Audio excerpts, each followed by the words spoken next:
Berlatar di tahun 1871, film dibuka dengan memperlihatkan sebuah kapal bernama Elizabeth Dane yang terbakar, di mana rupanya kapal tersebut sengaja dibakar oleh 4 orang pelaku.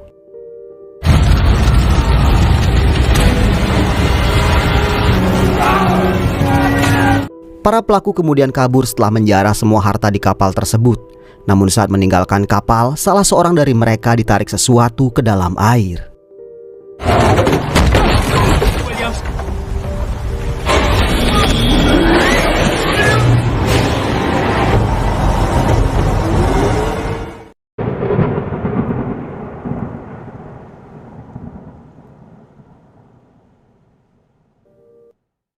...134 tahun berlalu, Sin beralih ke sebuah pulau kecil bernama Pulau Antonio, di mana hari itu si wali kota yang bernama Tom dan asistennya yang bernama Kathy nampak disibukkan dengan acara peresmian monumen 4 tokoh yang dikatakan sebagai para penemu pulau tersebut.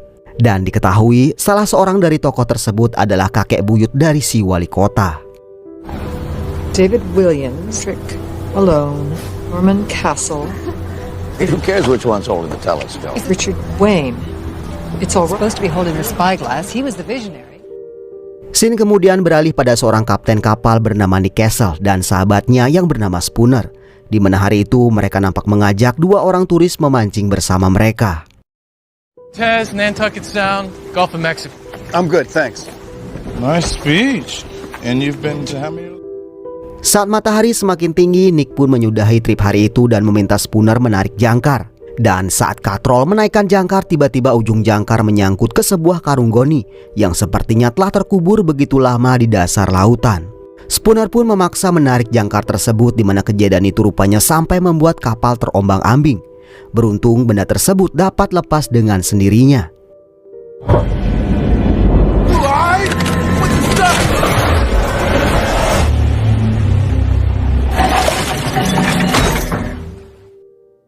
Rupanya karung tersebut berisikan beragam barang-barang berharga. Salah satunya adalah jam saku dan 1 sisir rambut wanita. Setibanya di dermaga, Nick dan Spooner nampak berbincang-bincang, dan dari perbincangan mereka terungkap kalau pacar Nick telah meninggalkan kota tanpa penjelasan. Dan itu terjadi 6 bulan yang lalu. Nick pun tak mau membicarakan pacarnya yang bernama Elizabeth, karena ia harus segera mencari suku cadang kapalnya yang rusak. Like that? Saat melewati balai kota, Nick mampir dan disambut oleh Tom. Di sana Tom meminta Nick datang ke acara perayaan peringatan hari jadi kota yang akan diadakan besok malam. To the founding fathers of Antonio Bay. You gonna make it to the unveiling tomorrow? Your family's name? I can't help that, can I?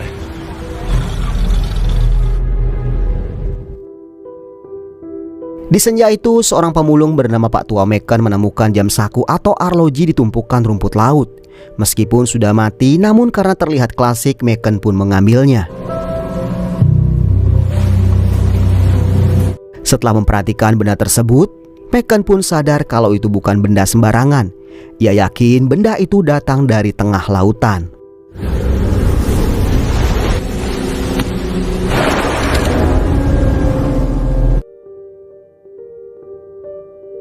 Saat hari semakin malam, Sin pun beralih dan memperlihatkan seorang penyiar radio bernama Stevie. Karena stasiun radionya berada di mercusuar, ia pun mengabarkan kalau cuaca malam ini sedikit berbeda. Ia merasa angin bergerak lebih cepat dari biasanya. Tide warning in the AM for it's like the whole barometer is on the Dan the weatherman might just be. Di sisi lain, Nick yang dalam perjalanan ke kota tak sengaja melihat Elizabeth di tengah jalan. Nick pun kaget dan tak menyangka Beth akan kembali setelah begitu lama ia meninggalkan kota. Alright. Good. Just picking up strange bells on the side of the road. Sementara itu, salah seorang warga bernama Paman Heng merasakan sebuah firasat buruk. Ia juga menemukan satu peliharaannya mati dengan kondisi yang tak bisa dijelaskan.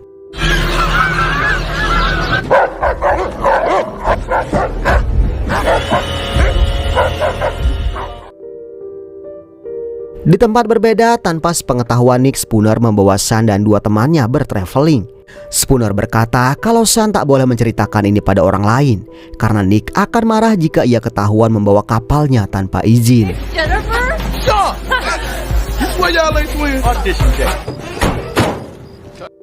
Singkat cerita, setibanya di pasar loak, Nick meminta Beth menunggu. Saat ia sendirian, Beth kedatangan Pak Tua Macon. Rupanya mereka sudah saling kenal, di mana Macon pun menawarkan arloji yang baru ia temukan. Saat memegang arloji yang sudah berkarang itu, anehnya arloji tersebut berdetik kembali. Macon pun sontak merasa aneh karena tadinya arloji itu mati.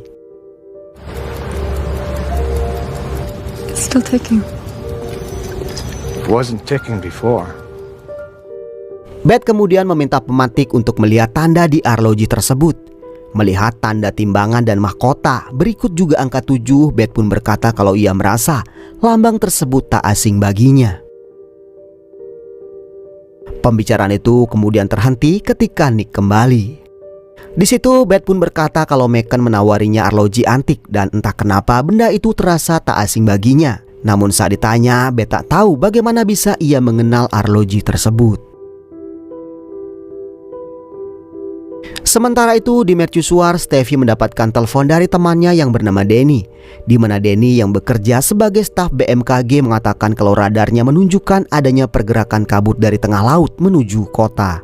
Ia mengabari Stevie karena fenomena itu sedikit aneh. Pasalnya kabut tersebut bergerak melawan arah angin. I got something on my Doppler a minute ago. Looks like a fog bank. I'm showing a wind blowing due west. But my radar doesn't lie. Denny pun meminta Stevie memberitakan hal itu agar warga tetap waspada, meskipun kabut tersebut masih berjarak 10 mil dari kota. Di sisi lain, Sean rupanya melihat kabut tebal dari tempatnya berada. Tak mau terjadi apa-apa, ia pun berniat kembali ke dermaga. Namun anehnya, di saat bersamaan mesin kapal tiba-tiba mati. I don't see any fog out there. Spooner, the engine's dead. We got bit. And for two. Sean kemudian mengabari Spooner, namun Spooner tak peduli dan makin asik bersama dua gadis bookingan Sean. Saat Spooner mengubah posisi kameranya, tiba-tiba dua gadis itu pergi ke dalam kabin. Wait a second. What are you doing? It's that new song, No Codes. No Codes bad. Sementara Sean terus mencoba menghubungi patroli dermaga, namun Sean tak mendapatkan jawaban dari mereka. Tak begitu lama, kabut rupanya sudah mengelilingi kapal. Sean dan yang lain pun sontak terdiam melihat pemandangan itu. Seolah-olah bernyawa, kabut itu bergerak masuk ke setiap celah udara kapal.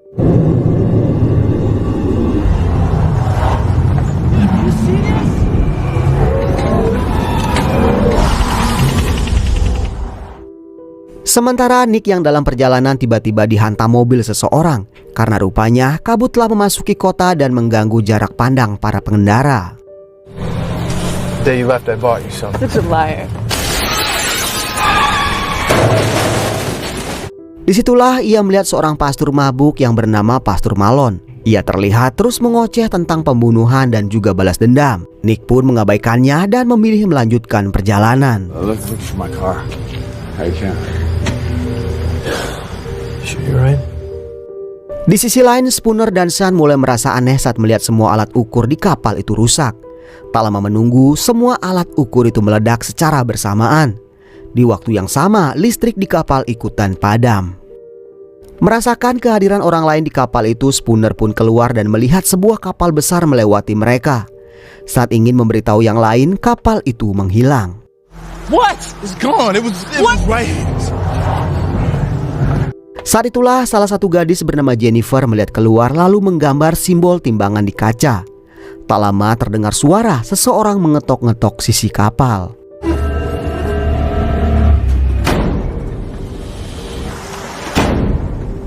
Spooner dan juga Sean tiba-tiba merasakan suasana di situ begitu mencekam. Saat melihat ke sekeliling, tiba-tiba dua gadis itu terlempar keluar dari kabin dan dalam kondisi yang sudah tak bernyawa.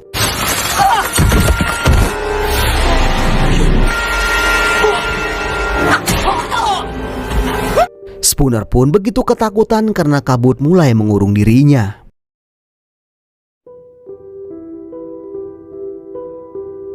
Sementara itu, Beth yang sampai di rumah mendadak kaget karena si mamah yang tak lain adalah Katie, wakil wali kota, nampak tak menyambut hangat kehadirannya.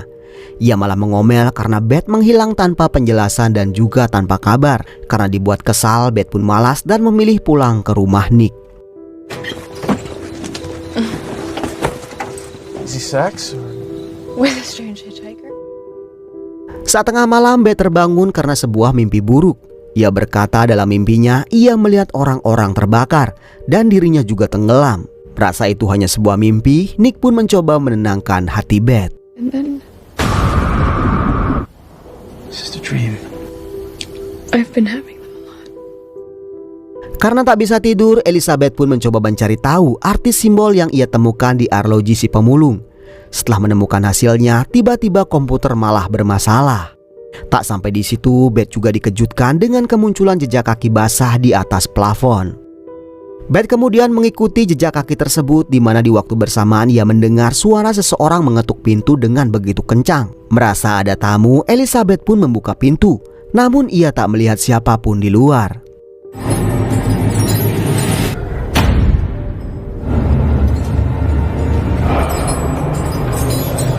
Tak lama kemudian, Elizabeth mendengar suara seseorang memanggilnya dari arah pantai.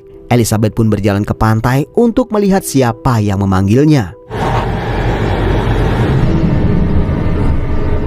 Namun di situ ia hanya melihat jejak kaki yang berjalan menuju laut. Dan tiba-tiba Elizabeth dikagetkan dengan kemunculan Nick. Di waktu bersamaan, kabut pun terlihat kembali ke tengah lautan.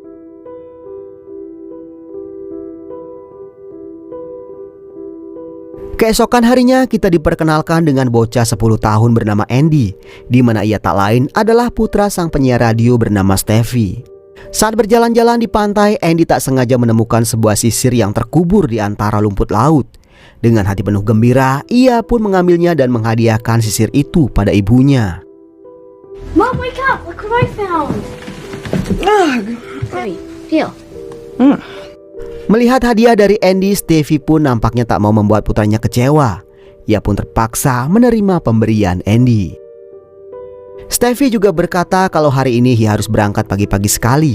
Jadi Andy akan ditemani oleh Bibi Connie, tetangga dekat mereka yang biasa dimintai tolong mengurus Andy.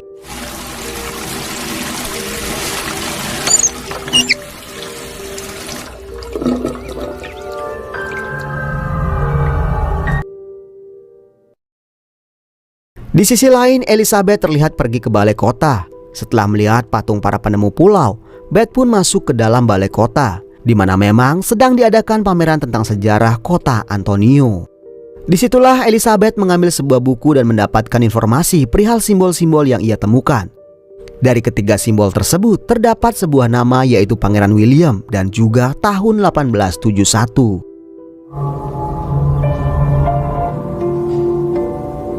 Elizabeth? Sementara itu, Nicholas yang sedang menunggu di luar dihampiri oleh Steffi. Di sana mereka pun sempat berbincang perihal Elizabeth yang pulang setelah sekian lama. Namun belum selesai mereka berbincang, tiba-tiba Nicholas menerima telepon tentang kapalnya yang menghilang. Saved by the Bell. Hello? Hey, Uncle Hank. Sementara itu, Beth mencoba bertanya pada seorang ahli sejarah tentang tulisan yang ia temukan, di mana sang ahli menjelaskan kalau Pangeran William dikenal sebagai seorang saudagar kaya raya yang menguasai perdagangan antar benua. Namun usaha besarnya itu berakhir saat William dan semua anak buahnya terkena penyakit kusta. Dan hingga di tahun 1871, Pangeran William dan anak buahnya menghilang dan tak pernah ada yang melihat mereka. So then why did they stop? After the outbreak, What outbreak? wiped out half the... Percakapan itu pun terhenti karena Nick mengajak Beth ke dermaga. Setibanya di dermaga, Hank pun menceritakan kalau ia melihat Spooner membawa Sean dan dua teman wanitanya dan sampai sekarang belum kembali. Hank pun akhirnya meminjamkan kapalnya pada Nick untuk mencari keberadaan kapalnya.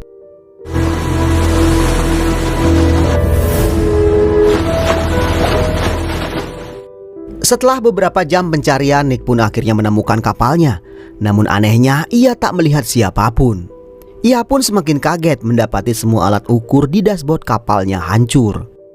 Nick lalu turun ke lambung kapal dan melihat Sean sedang tertidur.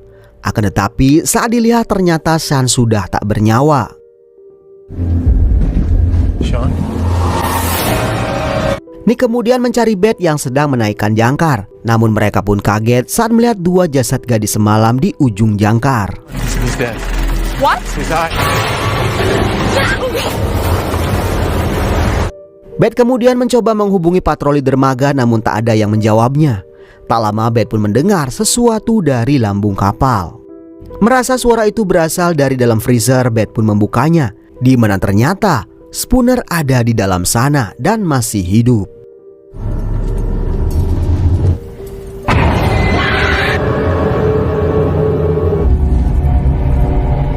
Setibanya di dermaga, polisi pun mengevakuasi para korban. Melihat hanya Spooner yang selamat, mereka pun menduga kalau Spooner adalah pelakunya.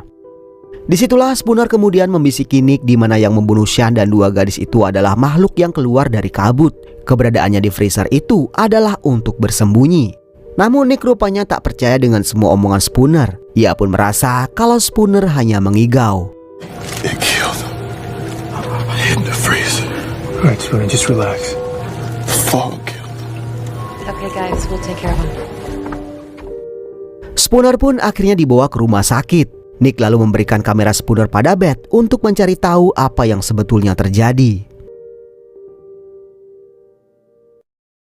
Beth kemudian ke gudang Nick untuk melihat isi kamera Spooner. Disitulah Beth melihat sendiri bagaimana dua gadis itu tewas, begitu juga Sean. Beth kemudian melihat sebuah pajangan plakat sejarah atas nama Patrick Malone, di mana ia adalah salah satu tokoh penemu Pulau Antonio. Saat ingin melihat lebih dekat, Beth terpleset dan jatuh ke air, begitu juga kameranya. Saat berada di dalam air, Beth tak dapat berenang ke permukaan, karena seperti ada sesuatu yang menarik dirinya kembali ke dalam air. Di sanalah kemudian ia melihat sebuah flashback tentang seorang wanita yang tenggelam di dasar lautan. Beth yang sangat ketakutan pun berusaha keluar dari air, hingga tak sengaja dinding batu yang ia pegang ambrol. Dan ternyata di balik dinding batu tersebut, Beth malah menemukan sebuah jurnal.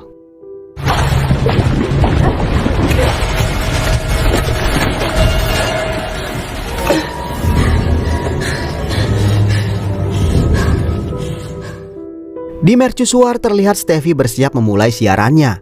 Namun tiba-tiba ia mendengar suara orang berteriak dan suara orang memukul-mukul atap. Di waktu yang sama ia juga melihat sisir kunonya membara dan terbakar. Steffi pun mengambil alat pemadam dan berhasil memadamkan api.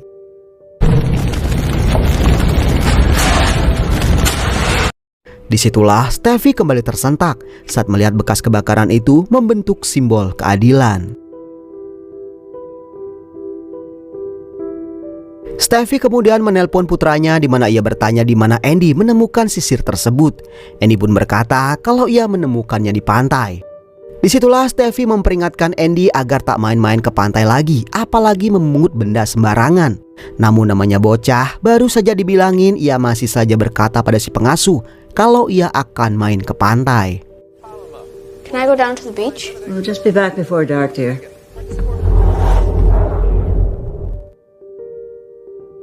Merasa jurnal tersebut adalah milik keluarga Malone, Beth pun kemudian mencari pastur yang bernama Pastur Malone. Namun Pastur Malone tak ada di rumahnya. Father Malone, Elizabeth. I'm sorry I didn't mean to interrupt you. No. I was wondering if you could help me. Setelah menemukan Pastur Malone, Beth pun menyerahkan jurnal yang ia temukan. Melihat nama Patrick Malone di jurnal tersebut, Malone pun berkata kalau ia sudah mendengar semua cerita ini dari kakeknya. Beth yang merasakan sesuatu yang buruk akan terjadi di pulau ini mencoba meminta penjelasan Malone. Namun Malone menolak bercerita dan memilih pergi. Ia juga meminta agar Beth segera meninggalkan pulau. What? I said go! Saat melihat patung Dewi Penghakiman yang bernama Dewi Nemesis, sekilas Beth teringat akan mimpinya tentang sebuah kapal yang bernama Elizabeth Den. Beth pun semakin penasaran ketika ia melihat coretan gambar timbangan di salah satu makam.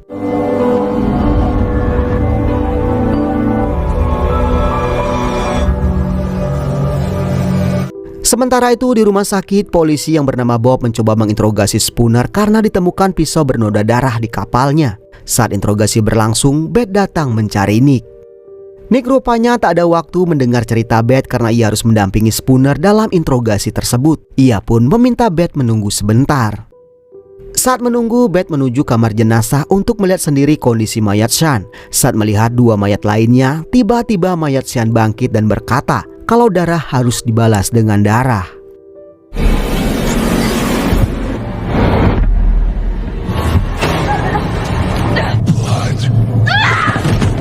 Teriakan Beth membuat Nick dan yang lain datang, dan rupanya kesempatan itu digunakan Spooner untuk kabur.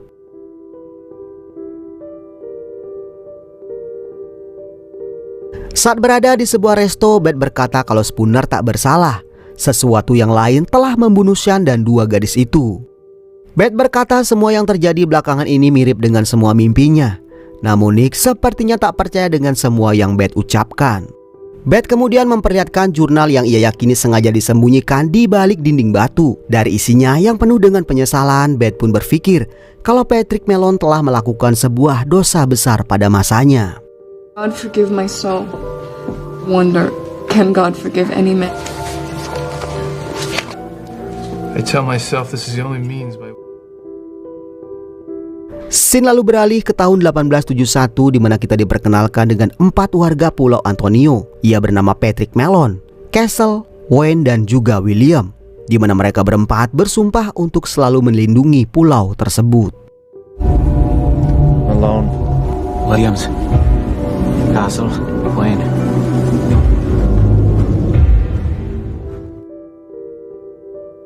Scene kemudian memperlihatkan Macon yang senja itu terlihat kembali mencoba menemukan benda-benda berharga lainnya.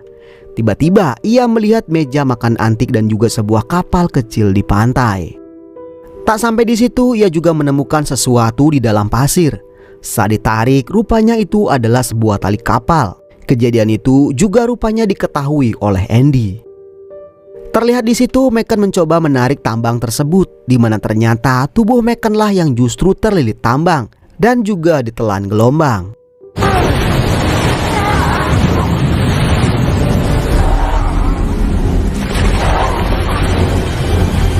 Melihat Macon lenyap di bawah arus dan juga kabut tebal menuju kota, Andy pun ketakutan dan berlari pulang.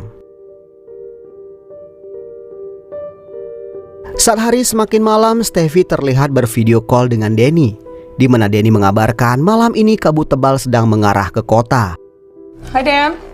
So, what is it this time? No, just fog. It's kind of cool, actually. Yeah. All the lights just went out. Di saat mereka berbincang, tiba-tiba listrik padam. Danny juga tiba-tiba mendengar suara ketukan pintu. Stevie yang sudah mengalami hal itu meminta Danny tak membuka pintu. Namun Danny tak menghiraukan peringatan tersebut. Ia menyalakan lampu minyak dan berjalan keluar. Namun saat berada di luar, Danny melihat dari kabut tebal muncul sesosok bayangan. Danny pun kaget dan menjatuhkan lampunya. Tak lama kemudian, tubuh Danny yang terbakar terlempar ke dalam kantornya. Hal itu disaksikan Stevie dari video call yang masih tersambung.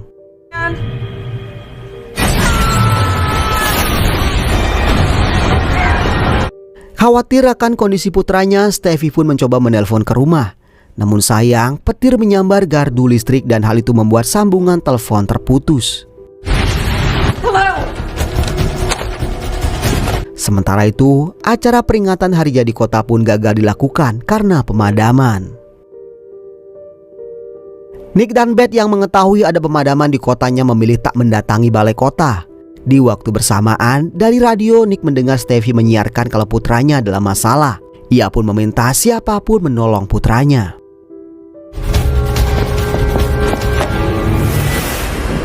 Dalam perjalanan, Beth membaca jurnal milik Patrick Mellon, di mana Patrick bercerita di tahun 1871 saudagar kaya raya bernama William Blake ingin membeli sedikit tanah di Pulau Antonio karena ia butuh tempat berlindung untuk keluarga dan pengikutnya yang terkena penyakit kusta. Scene pun kemudian memperlihatkan sosok William Blake yang berada di atas kapalnya yang bernama Elizabeth Dane.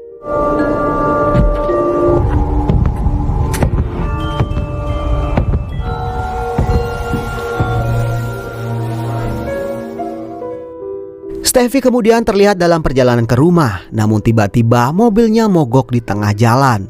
Melihat kabut tebal itu masuk ke dalam mobil, Stevie pun mulai merasa ia dalam bahaya dan harus keluar. Namun tiba-tiba sesuatu menabrak mobilnya yang membuat mobil terjatuh ke laut.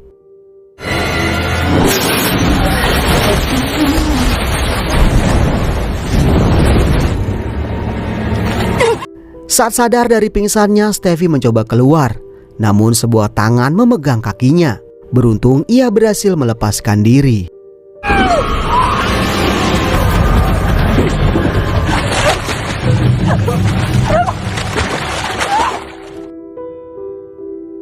Di sisi lain, Bibi Connie meninggalkan Andy untuk beberes-beres. Tiba-tiba saja Bibi Connie mendengar sesuatu dari lubang wastafel. Bibi Connie pun dikagetkan dengan kemunculan tangan hitam yang memegang tangan Bibi Connie. Seketika itu juga tubuh Bibi Connie hangus.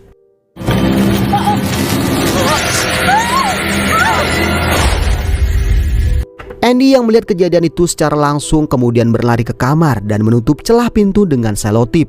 Namun tak lama, tiba-tiba terdengar suara seseorang mengetuk pintu kamar Andy. Di saat Andy sangat ketakutan, Nick datang dari jendela dan mengeluarkan Andy.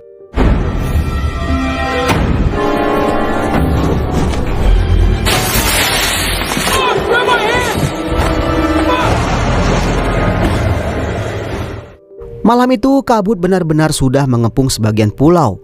Jarak pandang yang terbatas membuat Nick tak melihat ada bangkai kapal di tengah jalan. Tabrakan tersebut akhirnya membuat Elizabeth pingsan.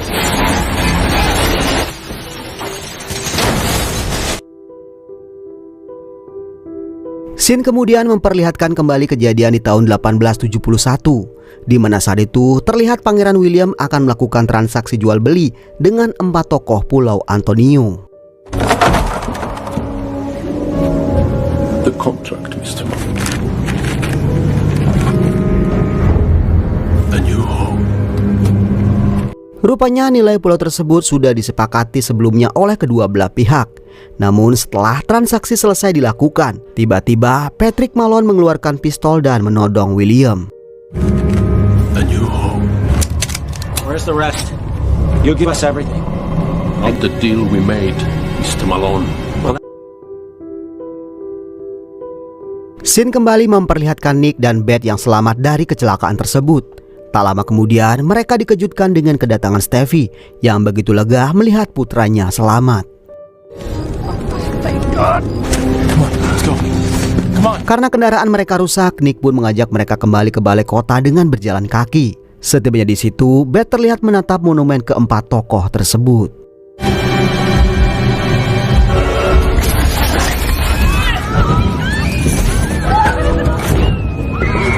Scene kembali ke kapal Pangeran William di mana Malone CS mulai merampas semua harta William. Tak mau para pengidap kusta itu menginjakan kaki di pulaunya, Malone pun akhirnya membakar kapal tersebut.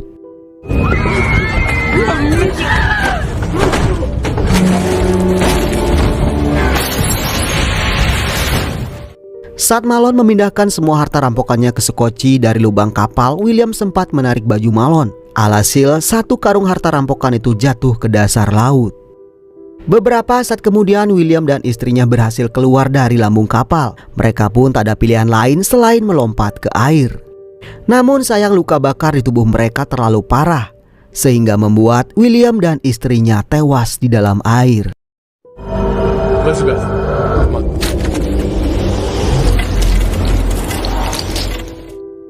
Di dalam balai kota, Beth bertemu dengan Katie ibunya, di mana kejadian itu membuat hubungan mereka baik kembali. Dalam kesempatan itu, Malone akhirnya menceritakan pada Beth kalau pendiri kota ini adalah para pendosa. Keempat tokoh itu telah memperdaya William Blake yang sebetulnya telah membeli sebagian pulau ini. Dosa mereka berempat di masa lalu harus mereka tanggung saat ini. Di sanalah Malone menunjuk Steffi yang mana adalah keturunan Wayne. Nick juga dari keturunan Castle. Katie dan juga Beth putrinya berasal dari keturunan William. Begitu juga Tom dan Pastor Malone adalah keturunan langsung dari Patrick Malone. Malone, Wayne, Castle, Williams, Malone. Of the fathers are visited on the... Tak lama berselang, semua orang dibuat panik saat melihat Pak Tua Heng dilempar ke dalam balai kota dalam kondisi tak bernyawa. Kabut pun mulai memasuki balai kota di mana semua patung dan gambar tokoh-tokoh itu seketika hangus. Tubuh Katie pun terlempar keluar dengan sendirinya. No, come on. Tak lama kemudian pajangan kapal di dalam kotak kaca bergetar dan seketika William Blake menghancurkan kotak kaca itu hingga pecah. Pecahan kaca itu lalu melayang mengelilingi tubuh Pastor Malone. Dan kemudian pecahan itu menembus tubuh sang pendeta.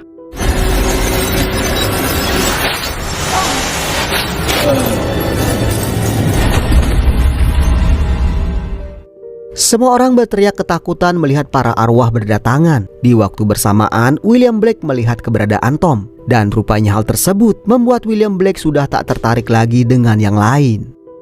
Tubuh Tom pun akhirnya dihempaskan dengan sendirinya menuju pemakaman. Melihat hal tersebut, Elizabeth pun menyusul ke pemakaman.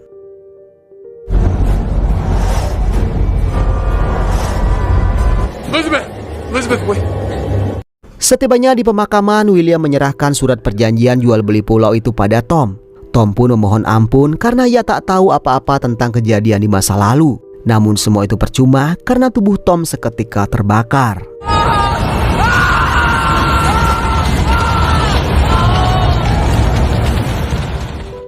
Melihat Tom tewas mengenaskan, Nick mengajak Beth pergi. Namun entah kenapa, Beth merasa kalau ia mampu menghentikan ulah William Blake. Beth kemudian berjalan ke arah William dan tiba-tiba William mendekati dan memegang kepala Beth. Seolah-olah William kembali menemukan seseorang yang tak asing bagi dirinya.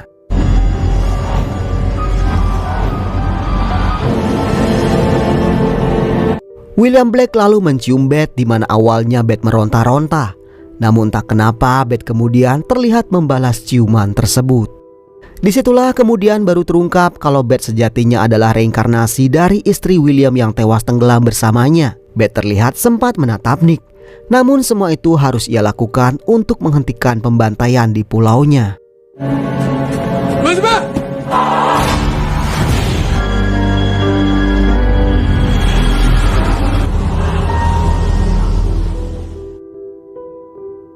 Keesokan harinya, Stevie terlihat menyiarkan apa yang terjadi semalam pada seluruh warga kota.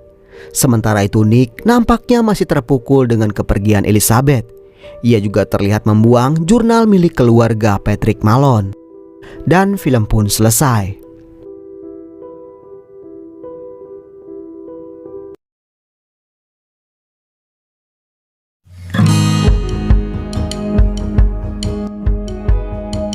Oke teman-teman, jadi demikian alur cerita film kali ini.